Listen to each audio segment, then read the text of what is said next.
বুঝলি চেলটু, আমাদের এই পাতলু মাস্টার প্রত্যেকদিন আমাদের দুজনকেই প্রশ্ন ধরে, আর কাউকে খুঁজে পায় না। খালি আমাদেরকেই ঘুরে ঘুরে ঘুর পেঁচানা প্রশ্ন ধরবে। কি করা যায় বলতো? বুঝলি কেলটু, আজকে মাস্টারের প্রশ্নের এমন টেড়া বাঁকা উত্তর দেব, উত্তর শুনেই যেন মাস্টারের মাথা ঘুরে যায়, আর যেন জীবনে আমাদেরকে প্রশ্ন না জিজ্ঞাসা করে, বুঝলি?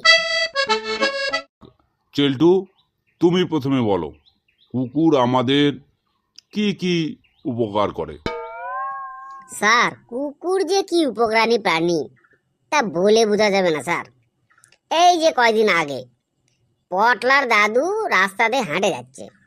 পটলার দাদু তো কুঁজা, সোজা হয়ে হাঁটতে পারে না, জোরেও হাঁটতে পারে না, টুক টুক টুক করে হাঁটতে হাঁটতে যায়। ওই না সময় একটা পাড়ার কুত্তা দিছে পটলার দাদু ধাওয়া। পটলার দাদু দৌড়ায়, পিছে কুকুর দৌড়ায়, পটলার দাদু দৌড়ায়, পিছে কুকুর দৌড়ায়। এই দৌড় দৌড় দৌড় দৌড়, পটলার দাদু লাঠি ফেলে সোজা ছিঁড়ে দৌড়।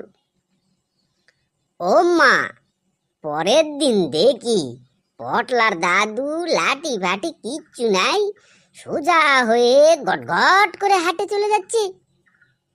আমি তো ভাবেই অবাক, এতদিনের পটলার দাদুর অসুখ এক কুত্তার ধাওয়াতেই ভালো হয়ে গেল। তাহলে বুঝেন কুকুর কি উপকারী প্রাণী। চুপ কর হারামজাদা, তোর খালি সবসময় উল্টা পাল্টা উদাহরণ। তুই কুকুরের আর কোনো ভালো জিনিস দেখতে পালি না, খালি উল্টা পাল্টা কথা। আচ্ছা কেলটু, তুই বল, কুকুরের উপকার সম্বন্ধে তুই বল। ঠিক বলেছেন স্যার, চেলটু একেবারে সবসময় উল্টা পাল্টা কথা বলে। আমি স্যার ভালো করে গুছিয়ে বলছি স্যার।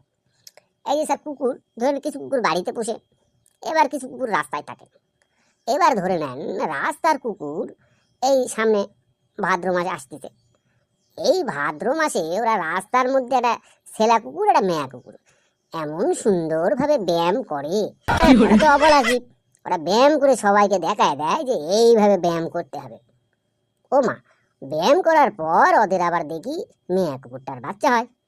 এবার ওদের তো একসঙ্গে তো 4-5টা বাচ্চা হয়।